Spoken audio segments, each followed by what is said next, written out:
Na mtazamaji wangu, natumai mzima na buheri wa afya popote pale ulipo. Kwa mara nyingine, karibu tena katika YouTube channel yetu. Naam, mtazamaji wangu, kwa mara nyingine Father Kitima ameweza kugonga vichwa vya habari huko nchini Tanzania. Aliweza kuzungumza kauli nzito akiielekeza kwa Rais Mama Samia Suluhu Hassan ya kwamba Rais Mama Samia Suluhu Hassan, nchi sio yako bali nchi ni ya Watanzania, na ndipo ambapo katika zoezi la uchaguzi ulioweza kupita waliweza kupewa jukumu la kumteua kiongozi ambaye wangependa aweze kuongoza katika miaka iliyoratibiwa kikatiba. Na mtazamaji wangu, kwa njia moja ama nyingine, kwa kuwa Rais Mama Samia Suluhu Hassan jukumu hilo aliweza kuamini aliweza kulipata katika uchaguzi ulioweza kupita, mtazamaji wangu, moja kwa moja leo hii Father Kitima ameweza kutofautiana kabisa na jinsi ambavyo uongozi unazidi kuongozwa na chama tawala cha CCM kinachozidi kuongozwa naye Rais Mama Samia Suluhu Hassan, na kudai kwamba itakuwa vyema iwapo Rais Mama Samia Suluhu Hassan ataweza kutambua kwamba nchi sio ya kwake bali nchi ni ya wananchi wa Tanzania.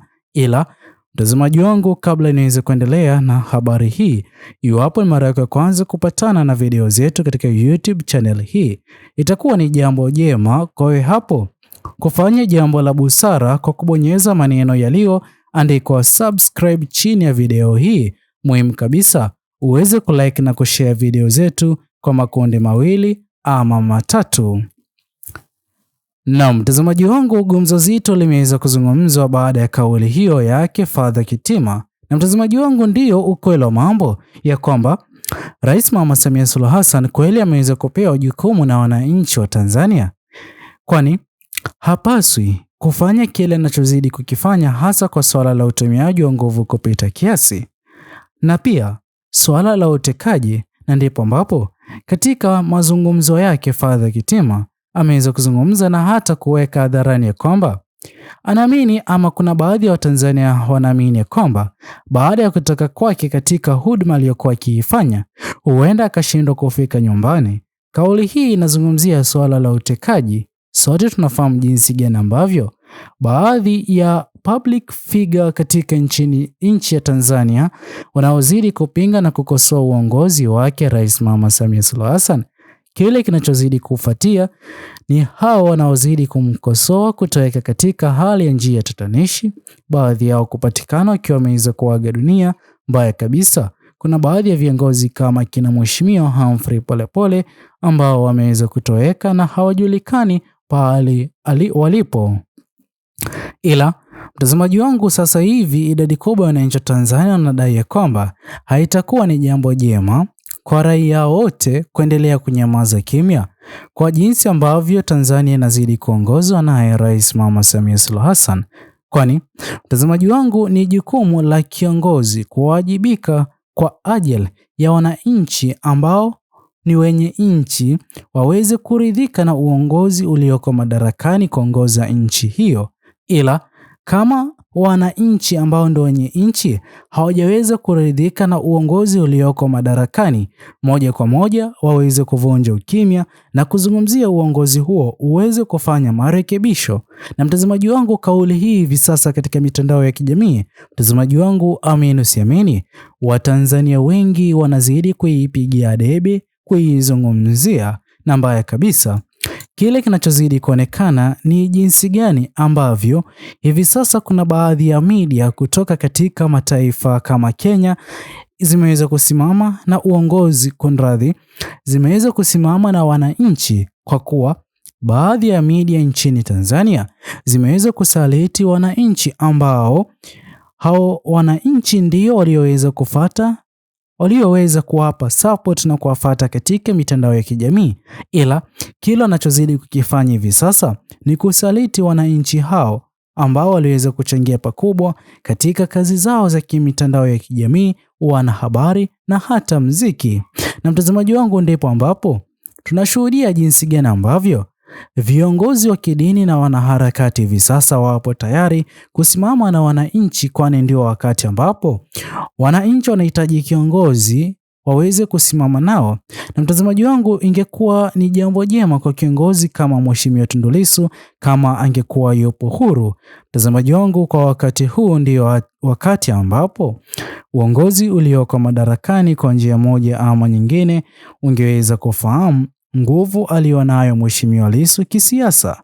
Na kwa kuwa Mheshimiwa Lissu anazidi kukabidhiwa na kesi ya uhaini ambayo anaonekana kuwa na dalili ya kushinda kesi hiyo, ambapo ni habari njema. Mtazamaji wangu, kile kinachozidi kufanywa na uongozi ulioko madarakani ni jambo la muda tu na sio jambo la kudumu kwa muda mrefu.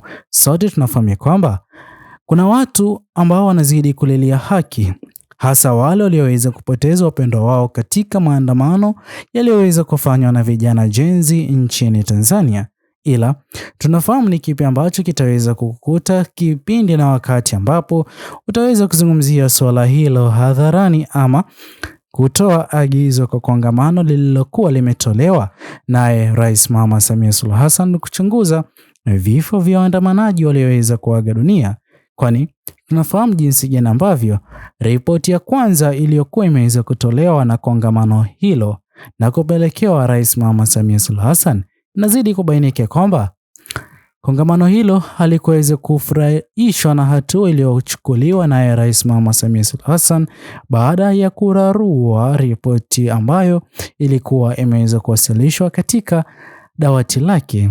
Na mtazamaji wangu, amini usiamini, hii hapa inazidi kuashiria jinsi gani ambavyo mchungaji ama Father Kitima ameweza kuzungumza yupo sahihi ya kwamba taifa ama nchi sio yake Rais Mama Samia Suluhu Hassan, bali nchi ni ya wananchi wa Tanzania ambao wanadai haki zao na hata marekebisho kufanywa kwa uongozi ulioko madarakani. Je, mtazamaji wangu, we mtizamo wako ni upi kwa kile kinachozidi kumkumba Rais Mama Samia Suluhu Hassan? Mtazamaji wangu, sio siri, sote tunaona jinsi gani ambavyo uongozi wake unazidi kuyumba siku baada ya siku, kupoteza umaarufu na hata chuki kuendelea kuwa kubwa kati yake na wananchi, ambapo mjadala mzito unazidi kuzungumziwa. Je, kipindi na wakati ambapo alipokuwa kiapisho kwake aliweza kuweka hadharani kwamba aliweza kupigiwa kura 98.2. Je, leo hii hao wote walioweza kumpigia kura, mbona wameweza kumchukia? Mtazamaji wangu, maswali mengi yakizidi kuibuliwa na kujadiliwa na hata marekebisho yakizidi kupendekezwa kila kona, ila Watanzania hivi sasa wanazidi kuungana ili kuzungumza ukweli na sio kuogopa uongozi ulioko madarakani. Je, mtazamaji wangu, we mtazamo wako ni upi? Tuachie maoni yako katika uwanja wa comment section. Muhimu kabisa uweze kubonyeza maneno yaliyoandikwa subscribe, like, comment na kushare video hii. Bye bye until the next video.